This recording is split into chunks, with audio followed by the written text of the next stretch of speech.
Hello friends, ಇವತ್ತು ನಾವು ಕಾಂಟ್ರಾನ ಯಾವ ಥರ ಎಂಟ್ರಿ ಮಾಡೋದು ಅನ್ನೋದು ತಿಳ್ಕೊಳ್ಳುವ.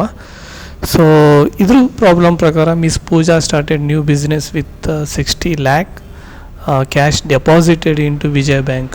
ಕ್ಯಾಶ್ ಡೆಪಾಸಿಟ್ಟು ಮತ್ತು ಇಲ್ಲಿ ನೆಕ್ಸ್ಟು ಕ್ಯಾಶ್ ಡೆಪಾಸಿಟೆಡ್ ಅನ್ನೋದು ಒಂದು, ಮತ್ತು ಕ್ಯಾಶ್ ವಿತ್ಡ್ರಾ ಅನ್ನೋದು ವಿಜಯ ಬ್ಯಾಂಕ್. ಎರಡು ಹೊಸ ಆಪ್ಷನ್ಗಳು ಇದರಲ್ಲಿ. ಅದು ಬಿಟ್ಟರೆ ಇನ್ನೆಲ್ಲ ಆಲ್ಮೋಸ್ಟ್ ಹೆಚ್ಚು ಕಡಿಮೆ ಸೇಮ್ ಇರೋ ಥರ ಇದೆ. ನಿಮ್ಗೆ ಈಸಿಯಾಗಲಿ ಅಂದ್ಬಿಟ್ಟು ನಾವು ಸೇಮ್ ಕೊಟ್ಟಿದ್ದೀವಿ, ಇದೊಂದು ಮಾತ್ರ ಚೇಂಜ್ ಮಾಡಿದ್ದೀವಿ. ಸೊ ಈ ಪ್ರಾಬ್ಲಮ್ನ ಯಾವ ಥರ ಮಾಡ್ಬೋದು ಅಂತ ಅಂದರೆ, ಸೊ ಟ್ಯಾಲಿಗೆ ಹೋಗೋಣ. ಸೊ ಹೊಸ ಇದನ್ನು ಕ್ರಿಯೇಟ್ ಮಾಡೋಣ. Alt F3, create company. Create ಕಂಪ್ನಿಗೆ ಹೋಗಿ miss Pooja, enter control A press ಮಾಡ್ತೀನಿ. ಸೊ ದಟ್ ನಮಗೆ ಜಾಸ್ತಿ ಇನ್ಫಾರ್ಮೇಷನ್ ಬೇಕು ಅಂದರೆ ಆಲ್ಟ್ರಿಗೆ ಹೋಗಿ ಮತ್ತೆ ಚೇಂಜ್ ಮಾಡ್ಕೋಬೋದು. So we are in Miss Pooja ಇದು ಕಂಪ್ನಿನಲ್ಲಿದ್ದೀವಿ.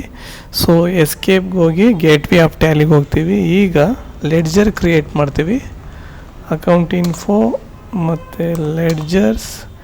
So multiple ledgers, create all items. So Pooja comes under capital account. Next to cash deposited into Vijay Bank. Cash account ಈಗಾಗಲೇ ಇದೆ. Vijay Bank account, Vijay Bank comes under bank accounts. Next to scooter purchased. Scooter ಅನ್ನೋದು scooter ಅನ್ನೋದು is a fixed asset. So next computer ಕೂಡ is a fixed asset. So petty expense through bank ಅಂತ ಇದೆ. Actually petty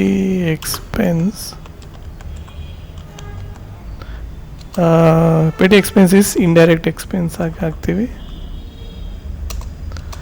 next cash withdraw from Vijaya bank. Vijaya bank create ಆಗಿದೆ, cash account create ಆಗಿದೆ, ಹಾಗಾಗಿ ಮತ್ತೆ create ಮಾಡಲ್ಲ.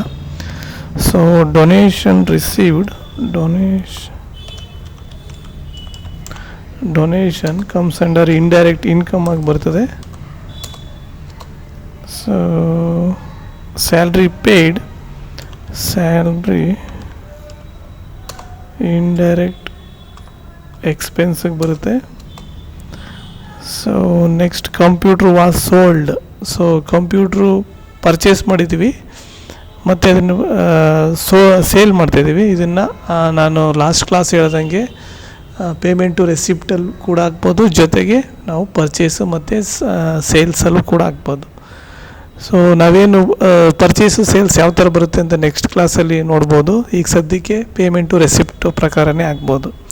ಕಂಪ್ಯೂಟ್ರ್ ಈಗಾಗಲೇ ಕ್ರಿಯೇಟ್ ಆಗಿರೋದ್ರಿಂದ ನೆಕ್ಸ್ಟು ಮತ್ತೆ ಕಂಪ್ಯೂಟರ್ನ ಲೆಡ್ಜರ್ ಕ್ರಿಯೇಟ್ ಮಾಡಲ್ಲ. So I will directly go to petty ಇನ್ಕಮ್ಗೆ ಹೋಗ್ತೀನಿ. Petty income comes under indirect ಇನ್ಕಮ್ಸಲ್ಲಿ ಬರ್ತದೆ. ಸೊ ಪೆಟಿ ಇನ್ಕಮ್ ಥ್ರೂ ಮತ್ತೆ ಇನ್ನೊಂದ್ಸಲ ರಿಪೀಟ್ ಆಗಿದೆ, ಅದನ್ನು ಮತ್ತೆ ನಾನು ಕ್ರಿಯೇಟ್ ಮಾಡೋಕ್ಕೆ ಹೋಗಲ್ಲ. ಸೊ ಎಂಟರ್ ಕೊಟ್ಟು ಸೇವ್ ಮಾಡ್ತೀನಿ. ಈಗ I am going to accounting ವೋಚರ್ಸ್ಗೆ ಹೋಗ್ತೀನಿ. ಇದನ್ನು ವೋಚರ್ ಎಂಟ್ರಿ ಮಾಡ್ತೀನಿ. ಮೊದಲು Miss Pooja started new business with 60 lakh ಹಾಕ್ತೀನಿ. ಸೊ ಕ್ಯಾಶ್ ಮಿಸ್ ಪೂಜಾ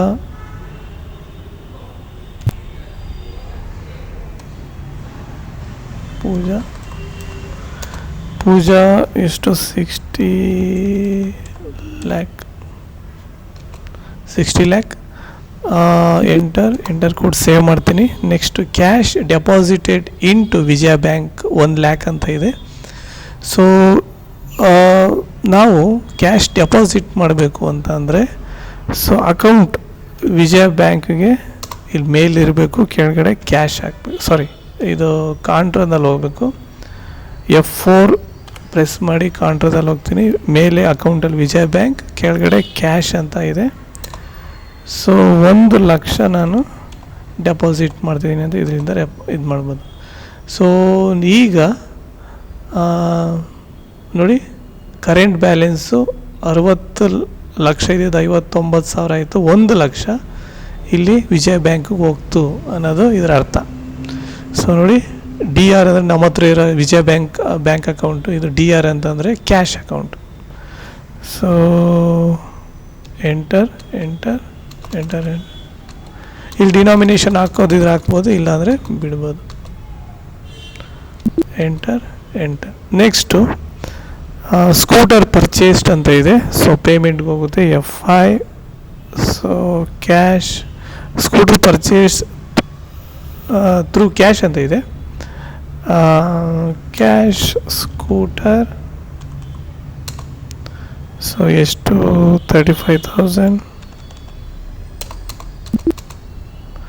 next petty expense through bank ಅಂತ ಇದೆ. ಸೊ ಕ್ಯಾಶ್ ಎಲ್ಲ ಇದು ಬ್ಯಾಂಕ್ ಯಾವುದು? ವಿಜಯ ಬ್ಯಾಂಕ್ ಇದೆ. ವಿಜಯ ಬ್ಯಾಂಕ್ ಪೆಟಿ ಎಕ್ಸ್ಪೆನ್ಸ್. ಸೊ ಎಷ್ಟಿದೆ ಪೆಟಿ ಎಕ್ಸ್ಪೆನ್ಸ್? 5,000 ಇದೆ.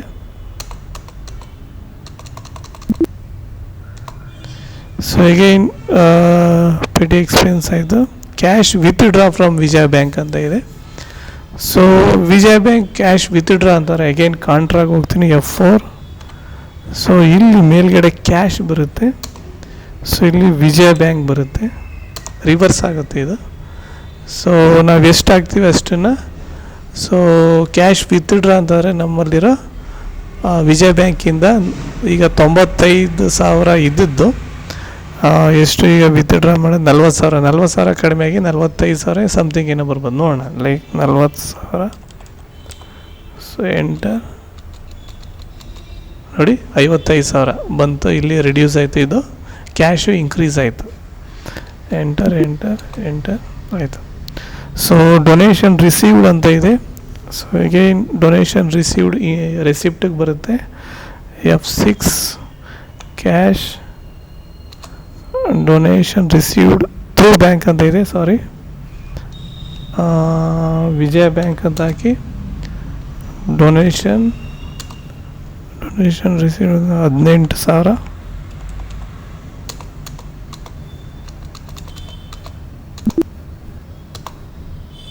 ಸೊ ಡೊನೇಷನ್ ರಿಸೀವ್ ಆಯಿತು. ಸ್ಯಾಲ್ರಿ ಪೇಯ್ಡ್, ಈಗ ಪೇಮೆಂಟ್ಗೆ FI. Salary paid through bank ಅಂತ ಇದೆ. Again Vijaya bank. Salary so ಎಷ್ಟು ಅಂತಂದರೆ 20,000.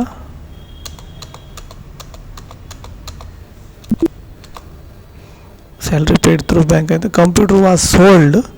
ಆ್ಯಕ್ಚುಲಿ ಸೋಲ್ಡ್ ಅಂತಂದರೆ ರೆಸಿಪ್ಟ್ ಆಗುತ್ತೆ. ಅಗೇನ್ F6 ಅಂತ ಕೊಡ್ತೀನಿ. ಕಂಪ್ಯೂಟರ್ ವಾಸ್ ಸೋಲ್ಡ್, ಕ್ಯಾಶಲ್ಲಿ ನಾವು ಸೇಲ್ ಮಾಡ್ತಾಯಿದ್ವಿ. Computer sold 60,000.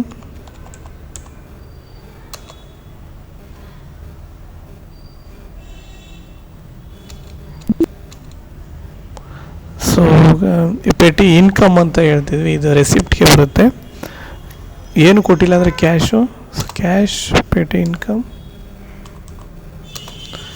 ಅಮೌಂಟು 5,000 ಇದೆ. So petty income through bank ಅಂತ ಇದೆ. ಅಗೈನ್ ವಿಜಯ ಬ್ಯಾಂಕ್ ಹೋಗ್ತೀನಿ. ಸೊ ಪೆಟಿ ಇನ್ಕಮ್ ಸೊ 3,000 ಇದೆ. Enter. So no more entries ಅಂದರೆ ಎಂಟರ್ ಕೊಟ್ಟು ಇನ್ನೊಂದು ಎಂಟ್ರಿ ಕೊಡ್ತೀನಿ. ಈಗ ಮುಗೀತು. ಸೊ ಇಲ್ಲಿ ಎಲ್ಲ ಎಂಟ್ರಿ ಮಾಡಿದ್ದೀನಿ. ಬ್ಯಾಲೆನ್ಸ್ ಶೀಟ್ಗೆ ಹೋದರೆ ಸೊ ಲಾಭ 1,000 ಬಂದಿದೆ ಲೆಫ್ಟ್ ಸೈಡ್ಗೆ. ಮತ್ತು ಡಿಸ್ಪ್ಲೇಗೆ ಹೋದರೆ, ಡೇ ಬುಕ್ಗೆ ಹೋದರೆ ಇಷ್ಟು ಎಂಟ್ರೀಸ್ ಕರೆಕ್ಟಾಗಿದ್ದರೆ ನಿಮ್ಮ ಪ್ರಾಬ್ಲಮ್ ಸರಿ ಅಂತ. ಸೊ ನೆಕ್ಸ್ಟ್ ಪ್ರಾಬ್ಲಮ್ಗೆ ಹೋಗೋದಾದರೆ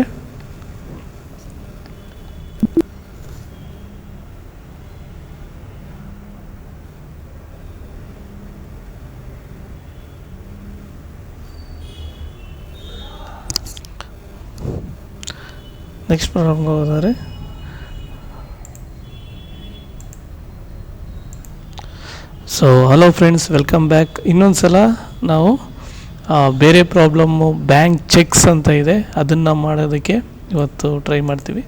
ಸೊ ಇದರಲ್ಲಿ ಒಂದು ಕಂಪ್ನಿ ಕ್ರಿಯೇಟ್ ಮಾಡ್ತೀವಿ.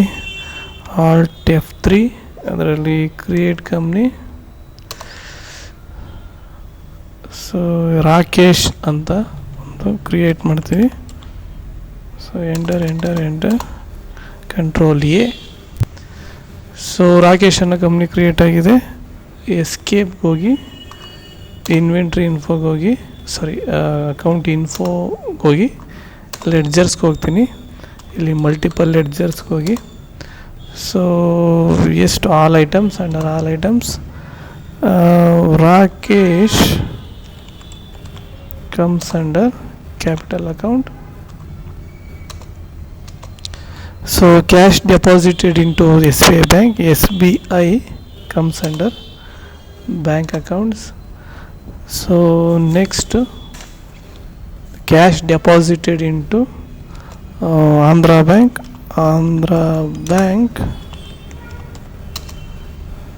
bank accounts. So next, rent paid by SBI check,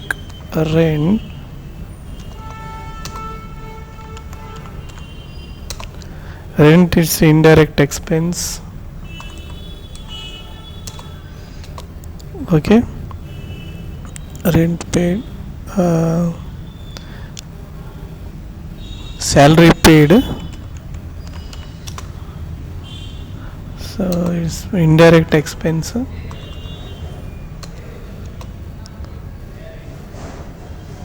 Andhra bank cheque issue to Kumar. Andhra bank ಅನ್ನೋದು ಈಗಾಗಲೇ ಕ್ರಿಯೇಟ್ ಆಗಿದೆ. ಇಶ್ಯೂ ಟು ಕುಮಾರ್ಗೆ ನಾವು ಇದು ಮಾಡ್ತಾಯಿದ್ದೀವಿ. ಕುಮಾರ್ಗೆ ಇಶ್ಯೂ ಮಾಡಬೇಕು ಅಂದರೆ ನಾವು ಅವರಿಂದ ಐಟಮ್ ತೊಗೊಂಡಿರಬೇಕು. ಅವ್ರು ಏನಾಗ್ತಾರೆ ಅಂದರೆ ಕುಮಾರ್ ಅನ್ನೋರು ಇಟ್ಸ್ ಎ ಸನ್ರಿ ಕ್ರೆಡಿಟರ್ ಆಗ್ತಾರೆ, ಸಾಲ ಕೊಡೋರು ಅಂತ ಕನ್ನಡದಲ್ಲಿ ಸನ್ರಿ ಕ್ರೆಡಿಟರ್ ಆಗ್ತಾರೆ. Again next donation received,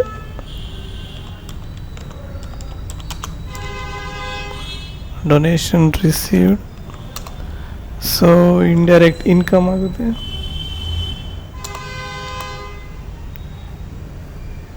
interest paid through SBI bank. Interest paid ಅಂತ ಅಂದರೆ again interest paid it's indirect expense ಆಗುತ್ತೆ. Next Andhra bank cheque received from Surya pipes ಅಂತ ಇದೆ. ಸೊ ಸೂರ್ಯ ಪೈಪ್ಸ್ ಅವ್ರು ನಮಗೆ ಚೆಕ್ ಕೊಡ್ತಾರೆ ಅಂದರೆ ನಮ್ಮಿಂದ ಏನಾದರೂ ಐಟಮ್ ತೊಗೊಂಡಿರ್ತಾರೆ ಅಂತ ಅರ್ಥ. ಸೊ ಸೂರ್ಯ ಪೈಪ್ಸ್ ಅವರು ಸನ್ರಿ ಡೆಟರ್ಸ್ ಆಗ್ತಾರೆ. ಸೂರ್ಯ ಪೈಪ್ಸ್ ಸನ್ರಿ ಡೆಟರ್ಸ್ ಆಗ್ತಾರೆ. So cash withdraw from SBI bank ಅಂತ ಇದೆ, ಕ್ಯಾಶು ಆಗಿದೆ, SBI ಬ್ಯಾಂಕು ಕ್ರಿಯೇಟ್ ಆಗಿದೆ. ಹಾಗಾಗಿ ಇಷ್ಟೇ ಲೆಡ್ಜರ್ ಕ್ರಿಯೇಷನ್. ಎಂಟರ್ ಕೊಟ್ಟು ಅಕ್ಸೆಪ್ಟ್ ಮಾಡ್ತೀನಿ.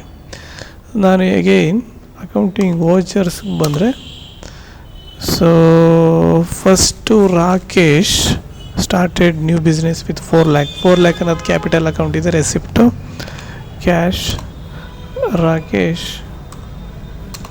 4 lakh ಎಂಟರ್ ಕೊಟ್ಟು ಇದು ಮಾಡ್ತೀನಿ. Next cash deposited into SBI bank. So ಇದನ್ನು ಕಾಂಟ್ರಾಕ್ಟ್ ಆಗ್ತೀನಿ F4. ಸೊ ಮೇಲೆ SBI, ಸೊ ಅಮೌಂಟು 0 ಇದೆ. ಈಗ ನಾವು ಹಾಕಿದ್ರೆ SBIಗೆ ಡೆಪಾಸಿಟ್ ಆಗುತ್ತೆ. 1 lakh ಹಾಕ್ತಾಯಿದ್ದೀವಿ. ಕ್ಯಾಶ್ 1 lakh ನೋಡಿ, 1 lakh ಡೆಪಾಸಿಟ್ ಆಯಿತು. ಇದು 1 lakh ಡೆಪಾಸಿಟ್ ಆಯಿತು. ಮತ್ತು ಕ್ಯಾಶಲ್ಲಿ ರಿಡಕ್ಷನ್ ಆಯಿತು.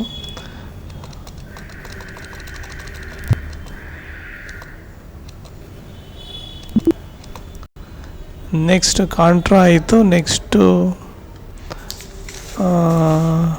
Cash deposited into Andhra bank. Again Andhra ಬ್ಯಾಂಕ್ಗೆ ನಾವು ಡೆಪಾಸಿಟ್ ಮಾಡ್ತಾಯಿದ್ದೀವಿ. Again account is Andhra bank. ಇದು ಕ್ಯಾಶು, ಅದು 1 ಲಕ್ಷ. ಇದಕ್ಕೂ 1 ಲಕ್ಷ ಹಾಕ್ತಾಯಿದ್ದೀವಿ. 1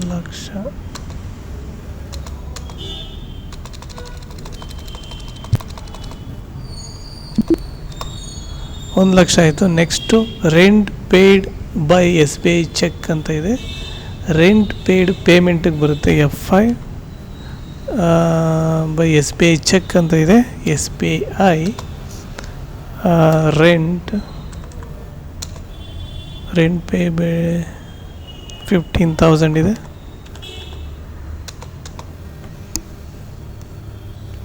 ಎಂಟರ್. ಇಲ್ಲಿ ಚೆಕ್ ನಂಬರ್ ಬೇಕು ಅಂತಂದರೆ ಚೆಕ್ ನಂಬರ್ ಕೊಟ್ಟಿದ್ರೆ ಚೆಕ್ ನಂಬರ್ ಹಾಕ್ಬೋದು. ಚೆಕ್ ನಂಬರ್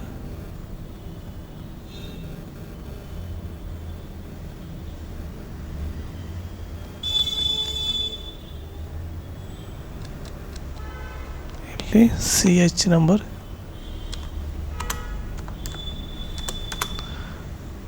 um, 456345 ಈ ಥರ ಆಗ್ಬೋದು. ಎಂಟರ್. ಸೊ ಅಗೈನ್ ರೆಂಟ್ ಆಯಿತು, ಸ್ಯಾಲ್ರಿ ಪೇಯ್ಡ್ ಆಯಿತು. ಸ್ಯಾಲ್ರಿ ಪೇಯ್ಡ್ ಮಾಡಬೇಕು ಅಂತಂದರೆ salary paid by S B I cheque. S B I ಹಾಕ್ತೀನಿ. SBI salary. So salary paid by SBI at 12,000.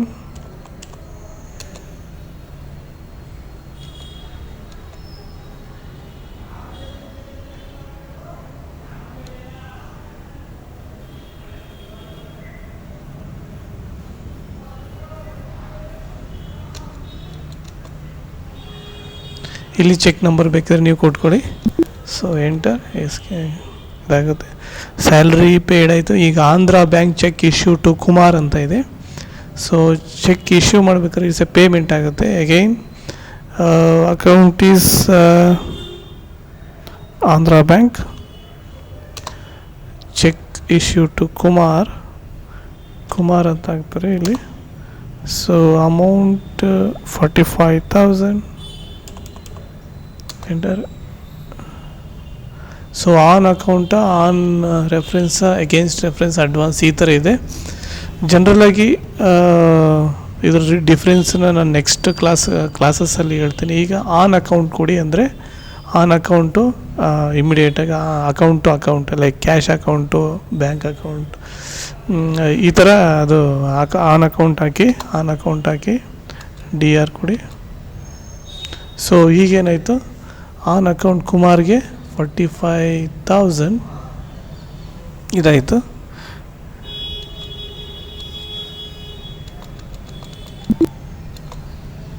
Okay. Next donation receipt ಆಗುತ್ತೆ. F6 donation received cash ಇರೋದ್ರಿಂದ cash. Donation ಎಷ್ಟು 9,000.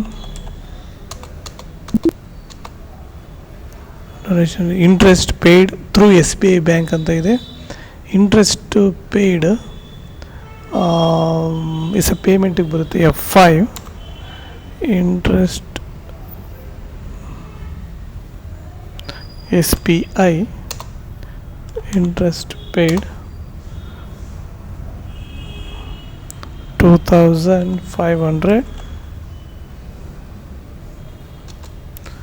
So interest paid SBI ಬರುತ್ತೆ. Again enter. So Andhra bank cheque received from Surya pipes ಅಂತ ಇದೆ. So ರೆಸಿಪ್ಟ್ಗೆ ಹೋಗೋಣ. F6 Andhra bank ಹೋಗೋಣ. Cheque received from Surya ಪೈಪ್ಸಿಂದ ಬಂದಿದೆ. ಸೊ ನೆಕ್ಸ್ಟ್ 25,000 ಕೊಡೋಣ. ರೆಸಿಪ್ಟ್ ಆಗಿದೆ 25,000. ಎಂಟರ್. ಆನ್ ಅಕೌಂಟ್ ಕೊಡಿ. CR. So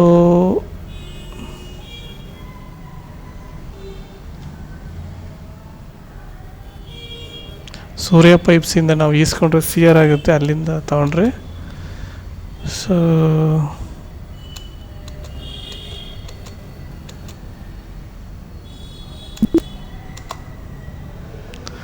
so cash withdraw from SBI bank ಇದೆ. ಸೊ ಕ್ಯಾಶ್ ವಿತ್ಡ್ರಾಗೆ ಮೇಲೆ ಕ್ಯಾಶ್ ಬರಬೇಕು, ಕೆಳಗಡೆ ಎಸ್ ಬಿ ಐ ಬರಬೇಕು. ಸಾರಿ, ಇದು ಕಾಂಟ್ರದಲ್ಲಿ ಬರಬೇಕು. ಕಾಂಟ್ರಾ ಅಂದರೆ F4, ಮೇಲೆ ಕ್ಯಾಶು, ಕೆಳಗಡೆ S B I. Amount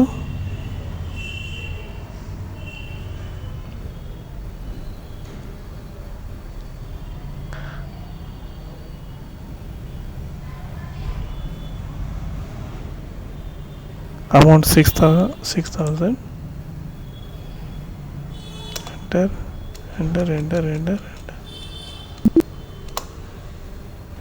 so ಇಷ್ಟು ಟ್ರಾನ್ಸಾಕ್ಷನ್ ಇದೆ. ಇದನ್ನು ನಾವು ಎಂಟರ್ ಕೊಟ್ಟು ಸೇವ್ ಮಾಡ್ತೀವಿ. ಅಗೇನ್ ಎಸ್ಕೇಪ್ ಕೊಟ್ಟು ಸೊ ಬ್ಯಾಲೆನ್ಸ್ ಶೀಟ್ ನೋಡ್ತೀವಿ. ಬ್ಯಾಲೆನ್ಸ್ ಶೀಟಲ್ಲಿ 20,500 ಲಾಸಲ್ಲಿದೆ ಅಂತ ಹೇಳ್ತಾ ಇದೆ.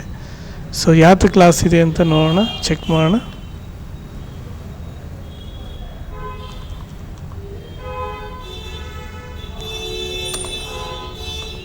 ಡೇ ಬುಕ್,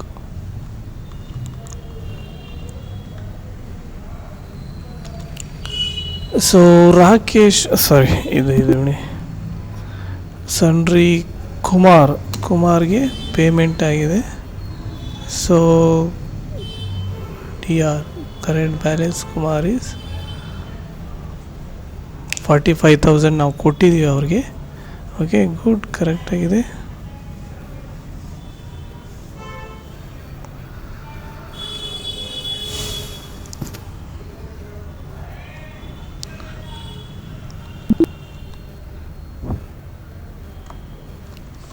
ಸೂರ್ಯ ಪೈಪ್ಸ್ಗೆ 25 CR current balance is credit ನಾವು ಕೊಟ್ಟಿದ್ದೀವಿ ಅವ್ರಿಗೆ, ಅಂದರೆ ರಿಸೀವ್ ಸಾಲ ಇದೆ ಅಂತ. ಸೊ ಇದರ ಅರ್ಥ ಏನು ಅಂತ, 25,000 ಅವ್ರು ಕೊಟ್ಟಿದ್ದಾರೆ, ನಮ್ಮ ಹತ್ರ ಅವ್ರ ದುಡ್ಡಿದೆ ಅಂತ ಇದು. ಮತ್ತು ಇಲ್ಲಿ ಕುಮಾರ್ ಅನ್ನೋರಿಗೆ ನಾವು ಕೊಟ್ಟಿದ್ದೀವಿ, ನಮ್ಮ ದುಡ್ಡು ಅವ್ರ ಹತ್ರ ಇದೆ. ಬಟ್ ನಮಗೆ ಯಾವುದೇ ಐಟಮ್ಸ್ನ ಅವ್ರು ಕೊಟ್ಟಿರೋದಾಗಲಿ ಅಥವಾ ನಾವು ಸೂರ್ಯ ಪೈಪ್ಸ್ ಅವ್ರಿಗೆ ಕೊಟ್ಟಿರೋದಾಗಲಿ ಇನ್ಫಾರ್ಮೇಷನ್ ಇಲ್ದಿರೋದ್ರಿಂದ ನಮಗೆ ನೆಕ್ಸ್ಟು ಎಕ್ಸ್ಪ್ಲೈನ್ ಮಾಡೋಕ್ಕೆ ಕಷ್ಟ ಆಗ್ತದೆ. ಬಟ್ ಎನಿವೆ, ನೆಕ್ಸ್ಟ್ ಪ್ರಾಬ್ಲಮಲ್ಲಿ ನಿಮಗೆ ಇದರ ಕ್ಲಿಯರ್ ಪಿಕ್ಚರ್ ಸಿಗುತ್ತೆ. ಸೊ ಇದನ್ನು ಸನ್ರಿ ಕ್ರೆಡಿಟರು ಮತ್ತು ಸನ್ರಿ ಡೆಟರ್ಸ್ ಯಾವ ಥರ ಯೂಸ್ ಮಾಡ್ತೀವಿ ಅನ್ನೋದಕ್ಕೆ ಇದನ್ನು ನಾವು ಪ್ರಾಬ್ಲಮ್ ಆಗಿದ್ದೀವಿ. ಸೊ ಇದ್ರ ಪ್ರಕಾರ ಈ ಥರ ಇದೆ ಇದ್ರದ್ದು ಡೇ ಬುಕ್ಕು. ಇದನ್ನು ಕ್ಲೀನಾಗಿ ನೋಡ್ಕೊಳ್ಳಿ. ಇನ್ ಕೇಸ್ ಏನಾದ್ರು ಡೌಟ್ಸ್ ಇದ್ದರೆ ನಾನು ಕೇಳಿ. Thank you.